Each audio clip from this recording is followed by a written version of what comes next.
Redneck, focused mostly on quail and rabbits, some gardening from time to time, primarily quail, meat rabbits, those kinds of things. So of course we're at quailcon, so we're talking about quail basics today. I don't have a huge speech necessarily lined up. I just kind of want to start off by gauging where everybody's at. Who in here does not have quail yet and is getting ready to get started?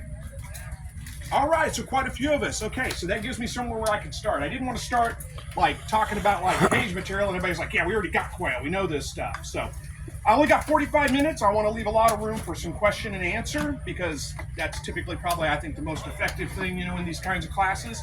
But I will start off, if you have not gotten quail before and you're planning on getting quail, the first thing you probably need to think about is what kind of cage system are you going to put them in?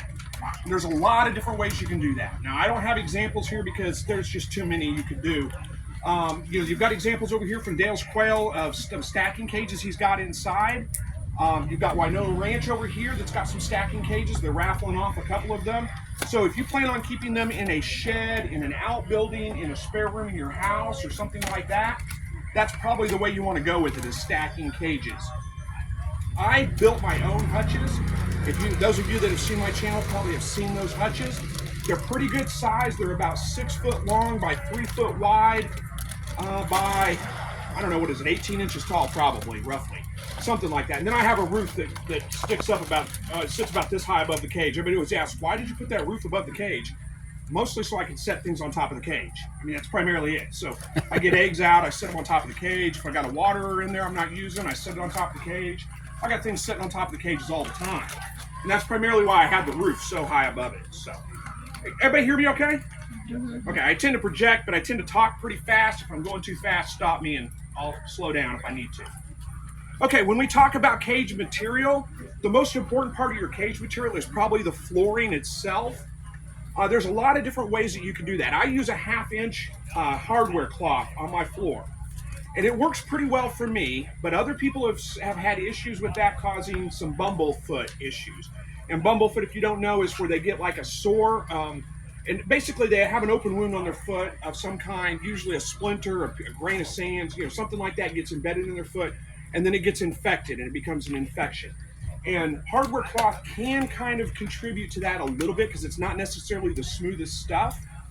Now, I was talking with somebody back here. It was Dave from Winola Ranch. We were talking about bumblefoot, and he said where he's had more issues with bumblefoot than anything is when he has some kind of wet or moldy feed or wet or moldy, in the cage itself, where the birds are getting wet on a continuous basis. It leads more to the infections.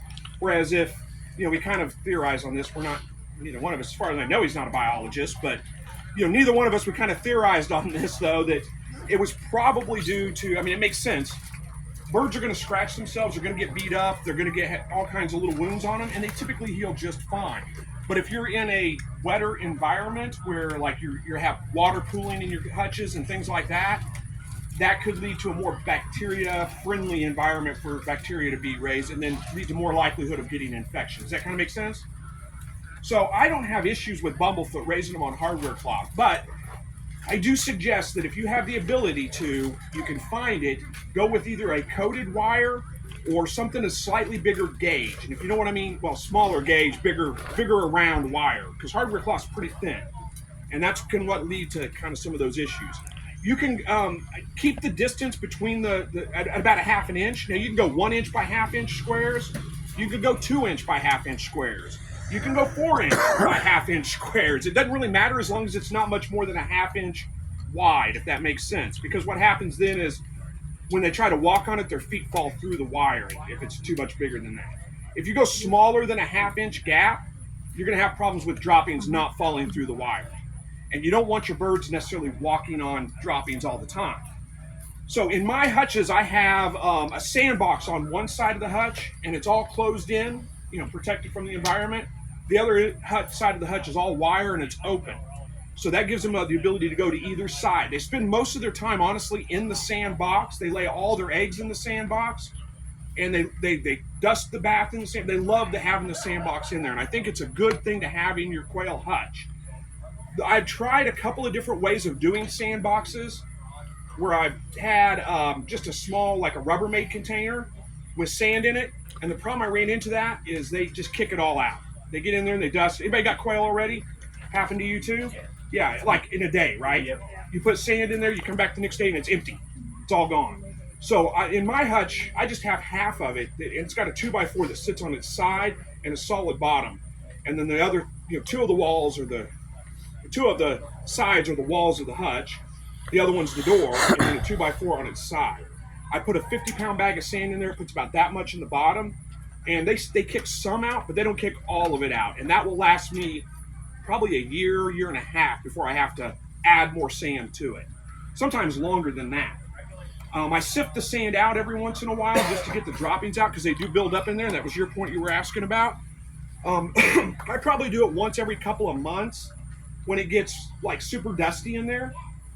To your point, it builds up faster than that in there, but it's because it's in the sand, it's all dried out. So it's not wet, there's no smell, there's no odor to it. It dries out.